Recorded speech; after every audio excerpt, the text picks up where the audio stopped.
Ya, selamat malam Bapak Ibu serta saudara-saudari sekalian. Kita akan mulai persiapan kita pada kesempatan malam hari ini untuk materi bulan Desember. Ya, selama bulan Desember ada beberapa judul yang memang direvisi karena kepentingan kepentingan tema besar yang mengikuti tema umum juga, yaitu bersama menghadirkan pengharapan, gitu ya rekan-rekan. Nah, sebelum kita melangkah lebih jauh, mari kita bersatu hati di dalam doa. Kita berdoa. Bersyukur Tuhan, malam hari ini kami boleh kembali hadir untuk bersama mempersiapkan diri kami untuk mengajar anak-anak-Mu di bulan Desember yang akan datang, ya Tuhan. Kiranya Tuhan berkati jalannya persiapan ini dari awal hingga akhir. Dalam nama anak Tuhan Yesus Kristus kami berdoa. Amin. Baik, Bapak Ibu semua, untuk kesempatan kali ini kita akan melihat materinya, gitu ya. Untuk bulan Desember itu tema, oh ini saya masih salah ketik. Saya udah diganti Novembernya. Nah, ya, mana dia? Oh iya, window. Ya, jadi selama bulan November, Bapak Ibu serta saudara-saudara sekalian, tema besarnya seperti tema umum ya, seperti tema Natal, yaitu bersama menghadirkan pengharapan. Nah, pembagian temanya ini jadi berpengaruh akhirnya karena semua semua apa namanya semua judulnya ada harapannya gitu ya, diawali dengan kata harapan gitu ya. Ini terlihat dari minggu pertama judulnya itu harapan yang membebaskan begitu ya. Lalu juga apa namanya di minggu kedua judulnya adalah harapan yang bertahan. Judul awalnya kan sensus yang memberangus. Ya, di minggu ketiga judulnya harapan bagi yang terlupakan. Di minggu keempat jadi judulnya harapan yang meneguhkan. Ini sesuai dengan apa namanya dia punya bahan, kita punya Alkitabnya, sesuai dengan bahan Alkitabnya. Nah, untuk kesempatan edisi bulan ini rekan-rekan, jadi di minggu pertama dan minggu kedua itu yang membacakan adalah yang mengajar di mana namanya, yang akan jadi PF di Immanuel, gitu ya. Nah, untuk minggu ketiga dan keempat itu yang jadi PF di uh, remaja, gitu ya. Nah, mungkin ini ada crossingnya adalah di Ciirin, gitu ya. Ciirin itu ngajar di minggu kedua, jadi mungkin nanti digantikan sama Ciepa, gitu ya, di minggu ketiganya, gitu ya. Di minggu ketiga yang baca di kelas ketika di bahan minggu ketiga nanti yang baca Ciepa, yang minggu kedua yang baca Ciirin. Begitu ya, Bapak Ibu Saudara-saudari, kita masuk ke minggu pertama dengan tema harapan yang membebaskan. Bacaan dari Lukas 4 ayat 16 sampai dengan 21. Mungkin bisa dibantu oleh Pak Puji yang ngajar di minggu pertama di kelas Immanuel. Silakan Pak Puji. Baik, terima kasih Pak Sam. Bacaan untuk minggu pertama di bulan Desember terdapat di dalam Lukas 4 ayat 6 sampai ayat 16 sampai 21 ya. Betul Pak Sam ya? Betul Pak, betul. Ya. Lukas 4 ayat 16 sampai dengan 21 yang demikian bunyi firman Tuhan. Yesus ditolak di Nazaret. Ia datang ke Nazaret, tempat ia dibesarkan, dan menurut kebiasaannya pada hari Sabat, ia masuk ke rumah ibadat, lalu berdiri untuk membaca. Kepadanya diberikan gulungan kitab Nabi Yesaya. Ia membukanya dan menemukan nas di mana tertulis, Roh Tuhan ada padaku, karena ia telah mengurapi aku untuk menyampaikan kabar baik kepada orang-orang miskin. Ia telah mengutus aku untuk memberitakan pembebasan kepada orang-orang tawanan dan penglihatan bagi orang-orang buta, untuk membebaskan orang-orang yang tertindas, untuk memberitakan tahun rahmat Tuhan. Ia menutup gulungan itu, memberikannya kepada petugas lalu duduk. Mata semua orang dalam rumah ibadat itu tertuju kepadanya. Ia mulai berkata kepada mereka, Katanya, pada hari ini genaplah nas ini ketika kamu mendengarkannya. Demikianlah sabda Tuhan. Syukur kepada Allah. Baik, terima kasih Pak Puji. Baik Bapak Ibu serta saudara-saudari sekalian, kalau kita lihat ini bacaan yang lazim dibaca dan juga sangat familiar, dan ini menjadi momen di mana Yesus mulai pelayanannya di Nazaret, ya, ketika dia membaca gulungan kitab Yesaya, di mana ini secara khusus terambil dari Yesaya, tepatnya di Yesaya 61, ya. Yesaya 61 ayat 1 sampai dengan 2, itu di ayat 18 sampai dengan 19 gitu ya. Itu Yesaya 61 ayat yang pertama hingga kedua. Dan Yesaya 61, Bapak rekan-rekan semua, kalau kita ingat, itu merupakan bagian di mana suara kenabian yang berbicara ketika Israel hendak pulang atau hendak balik ke kampungnya, ketika mereka hendak dibebaskan. Ya. Ada janji pembebasan bagi orang miskin, ada janji pembebasan bagi tawanan, bagi mereka yang tertindas, mereka semua akan dibebaskan, begitu ya, rekan-rekan semua. Nah, di dalam bagian ini Yesus menegaskan bahwa karya pembebasan ini bukan sekedar wacana, tetapi digenapi melalui dirinya sebagai sosok Mesias, ya. Makanya di ayat 21 kan Yesus menutup ketika dia selesai membaca itu, dia menutup menutup pengajaran dengan mengatakan, pada hari ini genaplah nas ini ketika kamu mendengarkannya. Sebuah hal yang menegaskan bahwa apa yang dinubuatkan oleh Nabi Yesaya sejak zaman lampau itu akan tergenapi. Dan digenapinya lewat siapa? Secara khusus lewat kehadiran Yesus Kristus. Karena dia adalah Mesias. Dia yang membebaskan. Dia yang diurapi. Pembebas yang diurapi adalah Yesus Kristus. Dan melalui bagian ini juga Yesus mau menunjukkan bahwa kerajaan Allah itu hadir lewat tindakan nyata. Di mana kehadiran kerajaan Allah itu membebaskan, memulihkan, dan mengangkat martabat manusia. Benar-benar ketika kerajaan Allah, ketika Allah berkuasa, maka segala hal yang menjadi belenggu itu akan dibebaskan, segala sesuatunya akan dipulihkan, dan manusia martabatnya akan diangkat. Apa yang mau kita ajarkan lewat tema di minggu pertama ini? Kalau kita lihat rekan-rekan, sebagai tema pertama, ya, yaitu soal harapan yang membebaskan. Apa yang menjadi inti dari tekanan? Nah, kalau kita lihat rekan-rekan semua, anak dan remaja secara khusus generasi muda hari-hari ini, termasuk para pemuda gitu ya, terbelenggu oleh tekanan hidup yang dikenal sebagai sandwich generation. Ya. Apa saja sih tekanan hidup yang dibebankan kepada anak-anak muda kita saat ini gitu, mulai dari anak-anak bahkan. Yang pertama adalah ekspektasi keluarga gitu ya. Banyak keluarga di masa kini yang menekankan prestasi lebih daripada empati. Menekankan piala lebih dari juara, bahkan lebih daripada sekedar pengetahuan yang membawa kehidupan. Lalu juga ada tekanan dari lingkungan mereka, ya.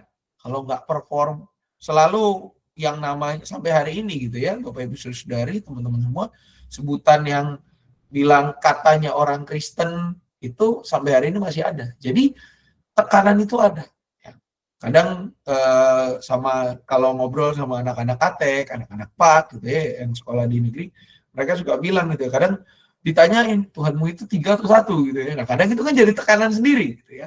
Di lingkungan itu, lingkungan yang eksternal. Tapi kalau yang lingkungan pertemanan juga ada tekanannya gitu ya. Katanya teman, katanya ngebantuin, katanya sohib, katanya solid, tapi kok begini? Lalu juga dari mana lagi? Dari media sosial. Tidak sedikit daripada generasi muda hari ini yang tidak bebas menjadi dirinya sendiri. Makanya sebuah penelitian terbaru menunjukkan, Bapak Ibu Saudari, angka suicidal rate atau keinginan untuk mengakhiri hidup lebih cepat itu meningkat. Dan yang terjadi peningkatannya di mana kurvanya itu di usia anak-anak muda. Anak-anak yang harusnya menjadi masa depan, yang menjadi pilar pembangunan bangsa dan negara, termasuk gereja. Ya. Bahkan di bawah anak SMP pun sudah ada yang namanya suicidal tendency. Gitu ya. Ada kecenderungan untuk mengakhiri hidup lebih awal. Karena apa? Karena tekanan hidup yang terjadi, karena banyaknya informasi yang masuk, karena tingginya ekspektasi yang dibebankan, karena beratnya lingkungan hari ini. Nah, melalui tema ini, Bapak Ibu Saudari, kita mau mengajak anak dan remaja untuk melihat bahwa Yesus itu menjadi sosok yang hadir untuk membawa kebebasan, menggenapi nubuatan yang dinubuatkan oleh Nabi Yesaya, gitu ya, menggenapi kabar sukacita yang berasal daripada Tuhan yang disampaikan kepada umat pilihannya lewat Nabi Yesaya. Kedatangan Yesus ketika nanti mereka merayakan Natal itu menjadi sebuah momen di mana ia membawa pembebasan, termasuk membebaskan kita dari belenggu yang tidak terlihat. Seperti apa? Ada rasa minder, ada ketakutan, ada tekanan batin, dan tekanan-tekanan hidup lainnya. Yesuslah yang akan membebaskan itu, yang akan mengangkat itu, dan akan menolong kita melalui hari-hari bersama dengan Dia. Nah, makanya tujuan dari materi ini, Bapak Ibu Saudari, anak dan remaja berani membuka diri pada pembebasan yang Yesus hadirkan, sehingga mereka dapat hidup lebih merdeka, lebih berani, dan penuh pengharapan. Ini yang menjadi inti daripada cerita di minggu pertama bulan Desember ini. Ada yang mau ditanyakan atau ditambahkan, Bapak Ibu Saudara-saudari sekalian? Persilakan. Cukup jelas, simpel, dan padat, dan mudah diterima, Pak Sam. Terima kasih, Pak Puji. Cukup, Pak Sam. Ceci, makasih. Baik, kita lanjut ke minggu kedua, yaitu dengan tema harapan yang bertahan. Bacaan dari Lukas 2 ayat 1 sampai dengan 7. Mungkin Ci Irin bisa bantu bacakan, Ci? Ya, Pak. Lukas 2 ayat 1 sampai dengan 7. Pada waktu itu Kaisar Agustus mengeluarkan suatu perintah menyuruh mendaftarkan semua orang di seluruh dunia. Inilah pendaftaran yang pertama diadakan sewaktu Kirenius menjadi gubernur di Syria. Lalu semua orang pergi mendaftarkan diri, masing-masing ke kotanya sendiri. Yusuf pun pergi dari kota Nazaret di Galilea ke Yudea, ke kota Daud yang bernama Bethlehem, karena ia berasal dari keluarga dan keturunan Daud, untuk mendaftarkan diri bersama Maria, tunangannya yang sedang mengandung. Ketika mereka di situ, tibalah waktunya bagi Maria untuk bersalin, dan ia melahirkan seorang anak laki-laki, anaknya yang sulung. Ia membedungnya, lalu membaringkannya di dalam palungan, karena tidak ada tempat bagi mereka di penginapan. Demikianlah sabda Tuhan. Ya, terima kasih, Ci Irin. Syukur kepada Allah. Baik, ini bacaan yang juga sangat familiar, gitu ya. Dan kalau kita lihat ini sebenarnya menggambarkan kondisi rakyat saat itu, gitu ya, di mana kalau kita lihat bacaan ini dibuka dengan perintah dari Kaisar Agustus untuk mendaftarkan semua orang di seluruh dunia. Ya, seluruh dunia maksudnya adalah jajahan Romawi pada saat itu. Ya, nah di dalam bagian ini tentu menjadi sebuah hal yang memberatkan. Karena apa? Karena sensusnya ini menyuruh semua orang untuk kembali ke tempat asalnya masing-masing. Ya karena Romawi itu kan sudah terlalu besar, gitu ya, Bapak Ibu Saudari. Kerajaan Romawi itu besar sekali, dan teks ini menggambarkan kejayaan Romawi pada saat itu yang kekuasaannya luar biasa. Sehingga apa? Bagi rakyat kecil, mereka ini menjadi sesuatu yang berat. Karena dipaksa mereka itu dipaksa melapor ke wilayah masing-masing. Ya, misalnya kalau tinggalnya di Cicurug, KTP-nya Bekasi, ya pulanglah kamu ke Bekasi. Kalau kamu tinggalnya di Jakarta, KTP-nya Cicurug, pulanglah kamu ke Cicurug. Misalkan Cicurug, Bekasi, dan Indonesia ini adalah jajahan Romawi. Kurang lebih seperti itu kondisinya, Bapak Ibu serta saudara-saudara sekalian. Di tengah situasi itu, Maria dan Yusuf juga terpengaruh, terdampak. Karena apa? Mereka tinggal di Nazaret. Udah tinggal di sana. Gitu ya. Mereka pergi dari Nazaret yang di Galilea, Nazaret di Galilea, ke Yudea, ke kota Daud yang bernama Bethlehem. Jaraknya, Bapak Ibu Saudari, kurang lebih 150 kilo. Emang gak jauh-jauh banget. Ya, kalau hari ini naik mobil 150 kilo, ya paling ya 6 jam, 7 jam nyampe lah gitu ya. Jarak mungkin sekitar Jakarta Semarang kurang lebih. Ya, atau kalau kita ambil jarak Cicurug ke Jakarta 50 kilo berarti kita 3 kali bolak-balik 3 sampai 5 jam kurang lebih gitu ya. Atau jarak Cicurug ke Bandung via Jakarta kurang lebih sekitar itu. Ya, 150 kilo. Nggak terlalu lama sih kalau zaman sekarang. Ya, pesawat juga cepet banget. Tapi zaman dulu karena belum ada kendaraan bermotor, maka opsinya kalau nggak naik unta, naik keledai, jalan kaki. Perjalanan jalan kaki berapa? Kurang lebih 4 hari. Kenapa bisa 4 hari? Karena orang nggak boleh jalan malam hari, Bapak Ibu Saudari. Maksimal orang berjalan itu 8 jam. Ya, misalkan berangkat jam 6 pagi mulai start ketika matahari terbit, maka 6 ditambah 8. Ya kurang lebih sekitar jam 2, jam 3 mereka harus sudah jam 5 lah gitu ya, jam 4, jam 5 kurang lebih itu harus sudah berhenti jalan. Kenapa? Karena pasti jam 12 enggak mungkin jalan, panasnya pol gitu ya. Jadi maksimal 8 jam berjalan. Kurang lebih 4 hari lah baru nyampe. Ini nggak gampang. Kenapa? Karena pada saat itu Maria sedang hamil besar gitu ya. Makanya ini menjadi perintah yang tidak mudah.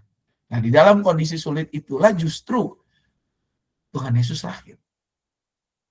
Yesus lahir, sang harapan itu, sang Mesias itu lahir di dalam kondisi yang tidak mudah itu. Sehingga apa? Ini menunjukkan bahwa karya Allah tidak dibatasi oleh kondisi apapun. Kesulitan tidak dapat membatasi karya Allah untuk terus melangkah ke depan. Nah, apa yang mau kita coba tanamkan pada anak-anak dan remaja melalui cerita ini? Kita mau masih terkait dengan yang minggu lalu gitu ya. Kita harus menyadari bahwa anak dan remaja masa kini merasa hidup mereka itu penuh dengan tekanan. Ya, kembali lagi tekanan itu nyata. The pressure is real. Tidak hanya tekanan dari luar. Kalau minggu lalu kan kita bahasnya lebih banyak tekanan dari luar. Karena Yesus kan itu ditolak. Konteksnya Yesus ditolak di Nazaret. Ini tekanan dari mana? Tekanan dari internal mereka. Ya, keinginan pribadi mereka, kestabilan dalam keluarga, kekhawatiran masa depan, ya. Ya anak-anak sekarang aja kadang udah mulai puyeng gitu ya. Saya perhatiin anak SMP aja nggak pakai baju yang sesuai dengan harapan mereka tuh udah insecure, moodnya ngaco-ngaco. Anak SD juga begitu. Akhirnya apa? Ini berdampak dalam kehidupan mereka. Nah, melalui materi ini kita mau melihat, mau mengajak. Kalau minggu lalu ajakannya untuk mengenal Yesus dan menjadikan Yesus gitu ya, sebagai menerima Yesus sebagai sang pembebas. Kalau ajakannya minggu ini apa? Ajakan minggu ini kita mau melihat bahwa ternyata karya Allah itu tetap bekerja walaupun dalam situasi yang tidak ideal. Ya. Harapan kepada Tuhan itu bukan bergantung pada situasi yang ideal, tetapi justru harapan kepada Allah semakin sejati ketika situasi tidak ideal pun ada. Karena apa? Karena karya Allah tetap bekerja dalam situasi yang paling menekan sekalipun. Makanya tujuan dari materi ini juga adalah anak dan remaja mampu melihat bahwa pengharapan tetap bertahan dan bertumbuh di tengah tekanan hidup. Karena apa? Karena Tuhan tidak pernah berhenti berkarya.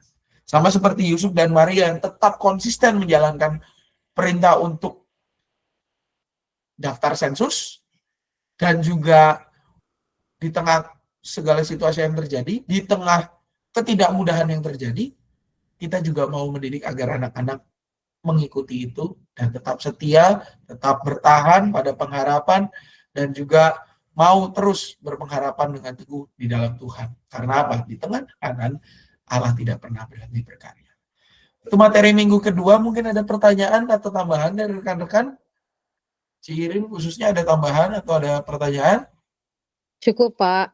Cukup? Oke. Kita lanjut ke minggu ketiga. Mungkin Pak Omri udah mesti diingetin nih agar segera bergabung. Kita sudah minggu ketiga.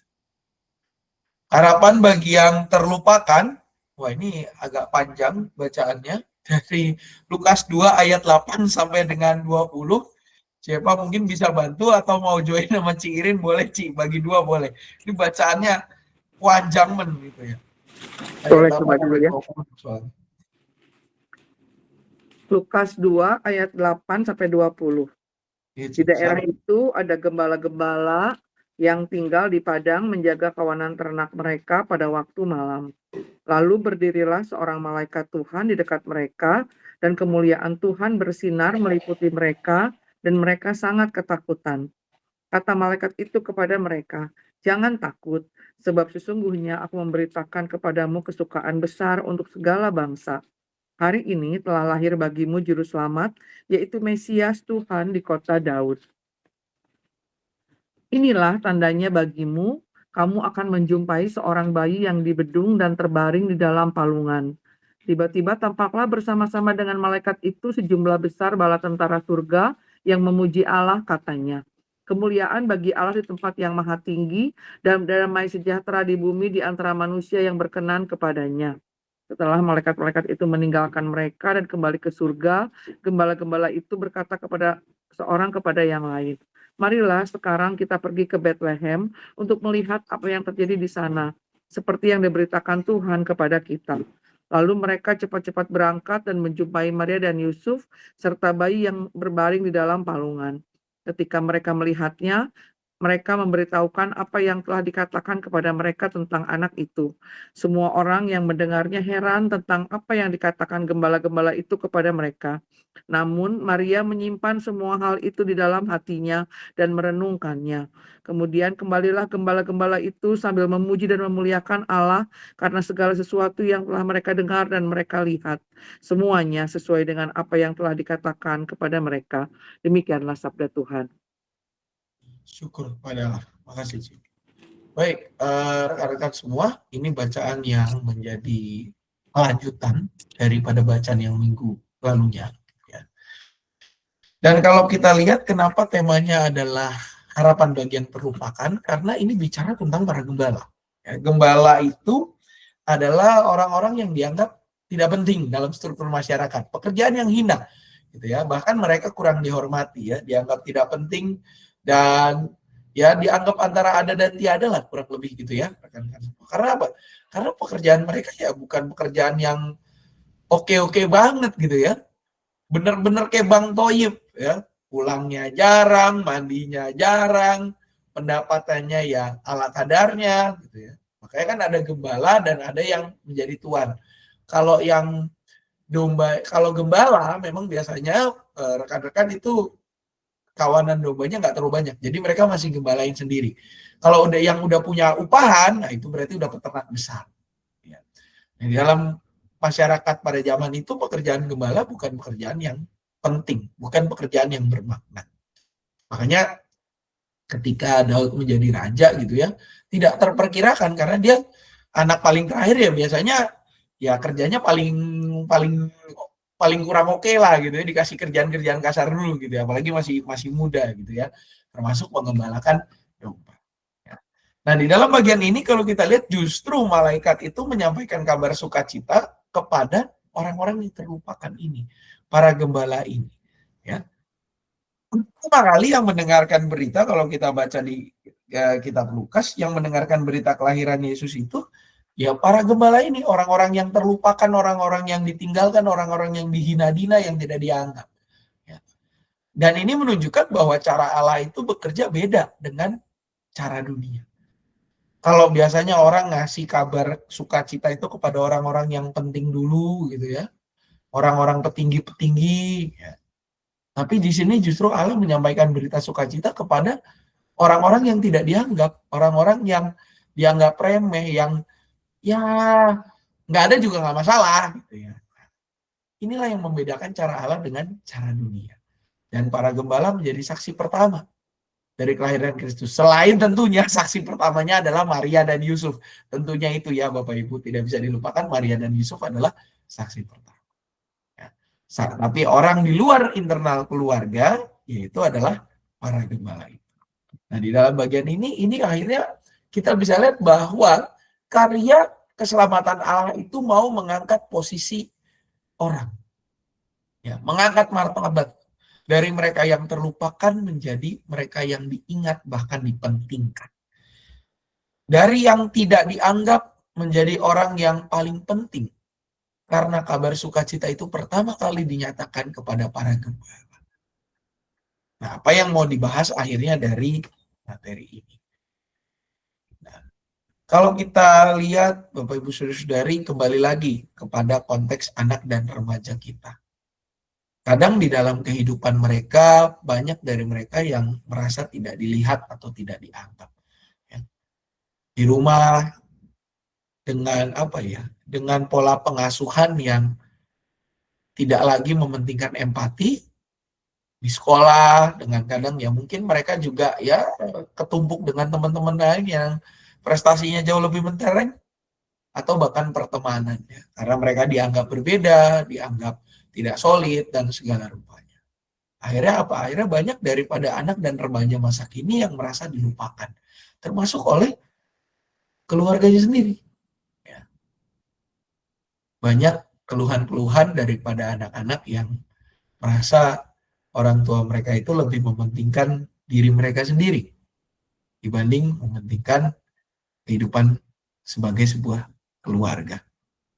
Banyak anak-anak yang merasa dunia tidak berpihak pada mereka, begitu ya. Karena apa? Karena situasi yang selain daripada memang mungkin bagian dari cara mereka melihat, gitu ya, tapi juga karena memang tidak suportif, ekosistem yang tidak support. Makanya banyak akhirnya anak-anak muda yang gagal bersinar karena ekosistem yang kurang suportif itu.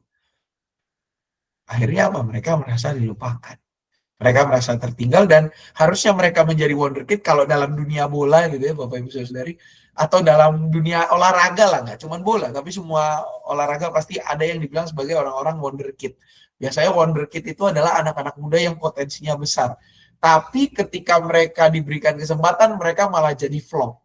Flop itu nggak sampai pada ekspektasi. Kenapa? Karena memang mungkin environment atau ekosistem di sekitarnya itu tidak mendukung, tidak suportif. Nah, melalui materi ini apa? Kita mau mengajak anak untuk sadar bahwa walaupun kondisi seperti itu, nilai diri mereka tidak ditentukan oleh situasi dan kondisi tadi. Ya.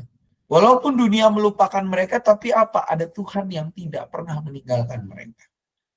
Nilai diri kita sebagai anak-anak dan remaja, sebagai generasi muda itu bukan ditentukan oleh dunia, tapi ditentukan oleh Tuhan, oleh Allah. Bukan oleh standar sosial yang seringkali menyisihkan. Ya, kalau standar sosial gitu ya Bapak Ibu, wah enggak, ini belum begini maka kurang oke. Enggak begini, kalah, ini mah ya udahlah coret aja. Standar sosial kan seperti itu. Nilai diri tidak ditentukan oleh itu. Tetapi nilai diri itu ditentukan oleh Tuhan. Kenapa? Karena Allah hadir melalui karyanya itu, apalagi ini Advent 4. Ya. Allah hadir bagi mereka yang terlupakan. Allah hadir untuk mengangkat martabat umat manusia. Dan kabar sukacita dari Tuhan itu adalah sesuatu yang menghidupkan, bukan mematikan. Nah, makanya materi ini tujuannya adalah anak dan remaja mampu melihat bahwa mereka semua itu berharga di mata Tuhan. Dan bahwa pengharapan itu selalu tersedia. Bahkan ketika anak dan remaja merasa diabaikan, ada Tuhan tempat mereka untuk bisa mengungkapkan rasa yang mereka rasakan, gitu ya. Ada Tuhan yang tidak pernah membiarkan mereka berjalan sendiri. Ada Tuhan yang selalu hadir untuk menemani dan mendampingi mereka. Ini materi minggu ketiga, Bapak Ibu Saudara semua. Barangkali ada yang mau ditanyakan atau ditambahkan, dipersilakan. Ci Iren atau siapa, silakan. Cukup, Pak. Cukup, Pak. Oke, Ci, siap. Kita masuk ke minggu keempat. Nah, ini gimana ini? Belum join soalnya.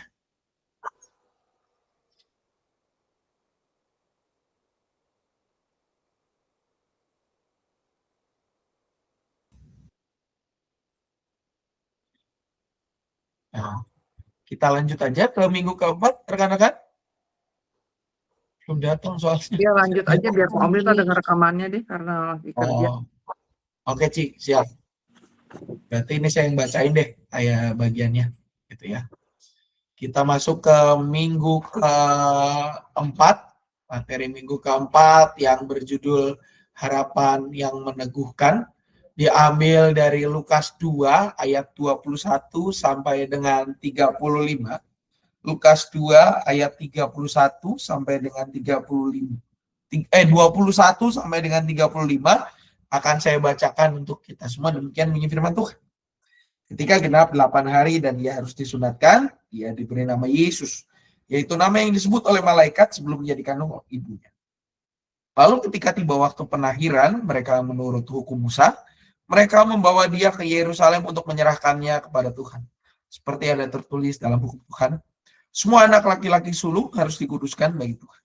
Dan untuk mempersembahkan kurban menurut apa yang difirmankan dalam hukum Tuhan, yaitu sepasang burung tekukur atau 2 ekor anak burung merpati. Adalah di Yerusalem seorang bernama Simeon. Ia seorang yang benar dan saleh yang menantikan penghiburan bagi Israel dan Roh Kudus ada di atasnya. Kepadanya telah dinyatakan oleh Roh Kudus bahwa ia tidak akan mati sebelum ia melihat Mesias dari Tuhan. Ia datang ke bait Allah oleh Roh Kudus. Ketika Yesus, anak itu dibawa masuk oleh orang tuanya untuk melakukan kepadanya apa yang ditentukan hukum Taurat. Ia menyambut anak itu dan menggendongnya sambil memuji Allah. Katanya, sekarang Tuhan, biarkanlah hambamu ini pergi dalam damai, sesuai dengan firman-Mu. Sebab mataku telah melihat keselamatan yang datang darimu, yang telah engkau sediakan di hadapan segala bangsa, yaitu terang yang menjadi penyataan bagimu bagi bangsa-bangsa lain, dan menjadi kemuliaan bagi umatmu Israel. Ayah dan ibunya heran akan segala sesuatu yang dikatakan tentang dia. Lalu Simeon memberkati mereka dan berkata kepada Maria, ibu anak itu, sesungguhnya anak ini ditentukan untuk menjatuhkan dan membangkitkan banyak orang di Israel, dan untuk menjadi suatu tanda yang menimbulkan perbantahan, supaya menjadi nyata pikiran hati banyak orang. Suatu pedang juga akan menembus jiwamu sendiri. Demikianlah bacaan Injil Tuhan Yesus Kristus. Yang berbahagia ialah mereka yang tidak hanya membaca, namun juga merenungkan dan memelihara kebenaran firman. Baik, rekan-rekan semua, di dalam bagian ini adalah peristiwa kalau secara lengkap sampai ayat 38 itu bicara tentang Simeon dan Hana. Gitu ya, ini peristiwa yang terjadi 8 hari setelah kelahiran Yesus. Ya, tepatnya dirayakan ini menjadi peristiwa sunat, berarti ya ditambah 8 hari aja dari kelahiran Yesus gitu ya. Posisinya masih ada di Bethlehem, mereka belum pindah lagi ke Nazaret gitu ya. Dan pada saat itu Yesus dibawa ke bait Allah untuk disunat. Di situ ada yang namanya Simeon dan ada yang namanya Hana. Yang menarik ini Simeon, rekan-rekan. Karena apa? Karena kalau kita lihat di sini di ayat 28 dikatakan kepadanya telah dinyatakan oleh Roh Kudus bahwa ia tidak akan mati sebelum melihat Mesias dari Tuhan. Kita nggak tahu umur Simeon berapa. Tapi yang pasti sudah sangat lanjut. Dan tentu kalau udah dibilang ia tidak akan mati sebelum ia melihat Mesias dari Tuhan, maka ini adalah sebuah perjalanan menunggu yang luar biasa panjang. Gak gampang Bapak Ibu Saudari gitu ya. Saya ngebayangin diri saya jadi Simeon, waduh nyerah saya. Karena apa? Karena ini waktunya sangat luar biasa panjang. Gak ketahuan. Tuhan cuma bilang, kamu gak akan mati sebelum ia melihat Mesias dari Tuhan. Sebelum kamu melihat Mesias. Kapan Mesias itu datang? Tidak dikasih tahu. Jadi cuma itu doang dibilangnya. Tentu ini perjuangan yang berat. Nah, oleh karena itu ketika Simeon berjumpa dengan Yesus, juga nanti Hana berjumpa dengan Yesus, seorang nabiah, ayat 36 dikatakan di situ gitu ya. Menjanda sampai umur 84 tahun. Nah, ini menjadi perjumpaan yang meneguhkan bahwa janji Allah itu dapat dipercaya dan nyata. Bahkan setelah waktu yang panjang gitu ya, setelah waktu yang luar biasa panjang, tidak mudah untuk menjalani proses menunggu. Seorang penyanyi pop aja itu menyanyikan lagu judulnya Apalah Arti Menunggu. Ya. Nunggu itu bukan sesuatu yang mudah. Ini hal yang luar biasa berat. Sehingga ketika mereka berjumpa dengan Yesus yang menggenapi proses menunggu mereka, ini menjadi sebuah hiburan tersendiri. Meneguhkan mereka bahwa janji Allah itu nyata. Simeon bahkan mengatakan di ayat 29, sekarang Tuhan, biarkanlah hambamu ini pergi. Ini bukan dikatakan dengan mood yang tidak happy. Ya udah, biarin saya pergilah. Enggak kayak gitu. Tapi biarkanlah hambamu ini pergi, dikatakan dengan penuh sukacita, penuh semangat. Karena dia tahu apa yang dia nantikan itu sudah tiba. Ya, setelah waktu yang panjang, apa yang ditunggu-tunggu ini akhirnya datang juga. Dan melalui kisah ini kita bisa lihat bahwa kehadiran Yesus itu membawa terang bagi semua bangsa. Tidak hanya bagi Israel, ya, tetapi untuk seluruh bangsa. Sesungguhnya anak ini ditentukan untuk menjatuhkan dan membangkitkan banyak orang di Israel dan untuk menjadi suatu tanda yang menimbulkan perbantahan. Supaya menjadi nyata pikiran hati banyak orang. Nah, tapi menariknya di ayat 35, di sini sudah dikatakan juga tentang bagaimana caranya Yesus akan mati. Suatu pedang juga akan menembus jiwamu sendiri. Karena apa? Ketika nanti Tuhan Yesus disalib, salah satu saksinya adalah Maria. Walaupun secara biologis dia bukan ibunya Yesus, tapi kan ya tetap aja ada feeling. Ya, tetap aja walaupun ini adalah karya Tuhan yang dipercayakan lewat dia, tetap ada rasa kehilangan yang mendalam. Suatu pedang juga akan menembus jiwamu sendiri. Jadi sejak lahirnya, memang Bapak Ibu Saudari, Yesus sudah ditentukan untuk menjadi kurban bagi banyak orang. Apa yang mau kita jadikan tekanan dari cerita ini di minggu setelah Natal? Nah, kembali rekan-rekan semua, anak-anak kita tidak lepas daripada budaya instan. Ya, akhirnya apa? Pengharapan mereka rapuh. Inginnya semua serba cepat. Perubahan instan. Hasilnya itu pengen langsung terlihat nyata. Ya, nggak suka proses. Ya, itulah karakter anak-anak kita zaman sekarang gitu ya. Nggak suka yang lama-lama, sukanya yang cepat. Lebih dari sebulan sudah bosen gitu ya. Kalau nunggu lebih dari 1 minggu aja kadang ini udah tangan tuh udah kapan sih gitu ya. Ini bener apa enggak sih janjinya gitu ya. Ini kenapa terjadi demikian? Karena ya balik lagi budaya instan yang memang sudah menjadi budaya laten, bahkan menjadi bahaya laten dalam keseharian. Kita bisa lihat daripada pola hidup remaja, anak-anak kita yang pengennya cepat, pengennya instan, nggak mau nunggu lama, ya, nggak mau bersabar dulu, nggak mau mencerna dulu. Pokoknya ya kalau kayak orang makan gitu ya Bapak Ibu, itu umpan 1-2 makannya. 1-2 kiri kanan langsung gol. Nggak mau dikunyah dulu sampai seperti yang ada di pelajaran-pelajaran gitu ya. Tapi maunya ya kiri kanan gol gitu ya. Akhirnya ya dari pola makan yang seperti itu ya budaya instan ini akhirnya menjadi berkembang. Semua makanan sekarang Bapak Ibu Saudari yang laku adalah yang instan. Ya, sampai saya kemarin khotbah saya bilang pizza instannya udah ada sekarang. Nggak usah kita pergi ke toko dulu gitu ya. Sekarang pizza instan itu ada. Kalau rumahnya deket pizza ya pakai aja aplikasi gitu ya untuk membeli pizza. Nanti datang pizzanya ke depan rumah. Nah, melalui materi ini kita mau mengajak apa? Kita mau mengajak anak-anak belajar dari Simeon dan Hana. Orang yang berani menunggu. Ya, orang yang berani melihat bahwa pengharapan yang sejati itu butuh ketekunan dan butuh kesetiaan. Dan yang namanya ketekunan dan kesetiaan itu tidak dibangun 1 hari, melainkan berhari-hari, berbulan-bulan, bertahun-tahun. Ya. Membutuhkan proses yang panjang, proses yang lama, dan benar-benar step by step, dikit-dikit lama-lama menjadi. Itu mengajak anak-anak melihat bahwa pengharapan itu bukan pada sesuatu yang instan. Sesuatu yang cepat nongol, cepat sekali pudar.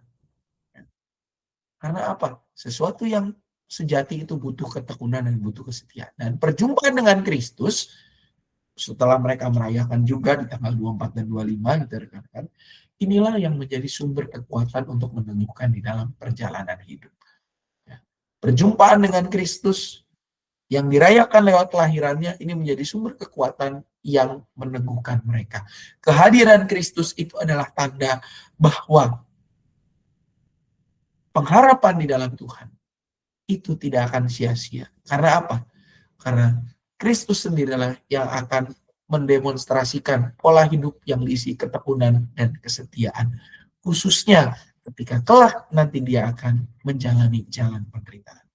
Oleh karena itu, harapan dan tujuan dari materi ini, anak dan remaja mampu melihat bahwa pengharapan menjadi kuat dan teguh ketika mereka hidup dalam perjumpaan dengan Kristus. Dan juga apa? Poin pentingnya, pengharapan itu akan semakin menjadi kuat kalau mereka juga berani berbagi kekuatan dengan rekan-rekan, termasuk berbagi dengan keluarga, berani berkomunikasi dengan keluarga. Ini kan momennya masih momen Natal gitu ya, Bapak Ibu Saudari. Jadi kita juga mau mengajak anak-anak memanfaatkan momen Natal, momen libur sebagai kesempatan untuk bersama-sama dengan keluarga, bersekutu, dan mendapatkan kekuatan yang baru. Kalau mereka sudah mendapatkan kekuatan yang baru, seperti kata firman Tuhan, mereka akan menjadi seperti burung Raja Wali yang terbang tinggi dan tidak akan pernah lelah. Itu materi untuk minggu keempat, Bapak Ibu Saudari. Jadi ini vibes-nya masih Natal, karena itu di minggu setelah Natal, tanggal 28. Gitu ya. Barangkali ada yang mau ditambahkan dari Bapak Ibu, teman-teman, rekan-rekan semua, dari materi ini, atau ada yang mau ditanyakan, dipersilakan.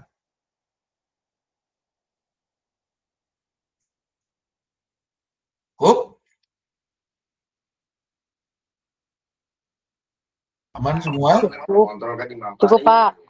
Siap, Ci. Oke, kalau sudah tidak ada tambahan, maka ini persiapan kita juga sudah selesai. Nanti materinya akan saya bagikan di di grup gitu ya, baik grup majelis maupun grup guru sekolah minggu. Ya, jadi nanti PDF-nya akan saya paparkan di sana. Untuk persiapan berikutnya, Bapak Ibu Saudara-saudari, untuk persiapan berikutnya, materi bulan Januari, nanti mudah-mudahan kita sudah bisa bahas di Desember, khususnya Desember Senin tanggal 22, gitu ya, 22 Desember. Karena kita masih menunggu gitu ya, buku Derap Remaja yang dalam proses penerbitan. Mudah-mudahan di Desember awal atau November akhir ini sudah jadi gitu ya, bukunya sudah dikirimkan, kita sudah pesan order ke dia, mudah-mudahan udah nyampe lebih awal. Jadi kita nanti bisa langsung persiapan untuk bulan Januari, materi Januari itu di Desember tanggal 22 gitu ya. Seperti biasa jam 7 malam. Jam 7, jam 8, jam 8 malam. Jam 7 itu yang persiapan kelas Daniel sampai Musa. Saja mungkin Bapak Ibu Saudari ada yang mau ditambahkan?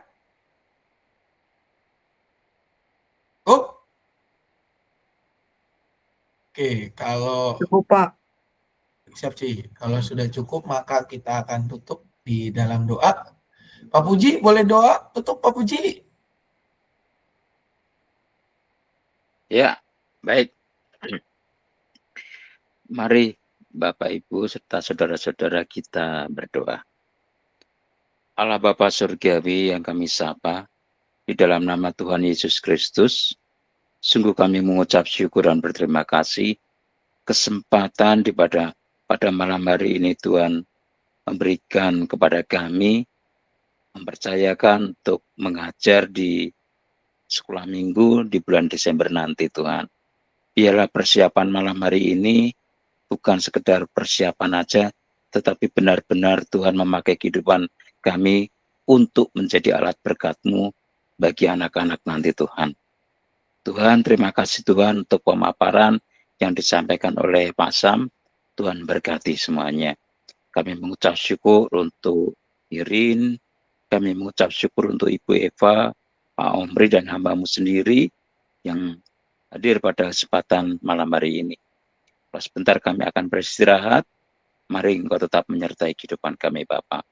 Ampuni akan segala dosa dan salah kami. Di dalam nama Tuhan Yesus Kristus kami berdoa. Amin. Amin. Terima kasih Pak Puji. Selamat malam Bapak Ibu Sama-sama. Selamat pagi kita. Tuhan Yesus berkati. Amin. Amin.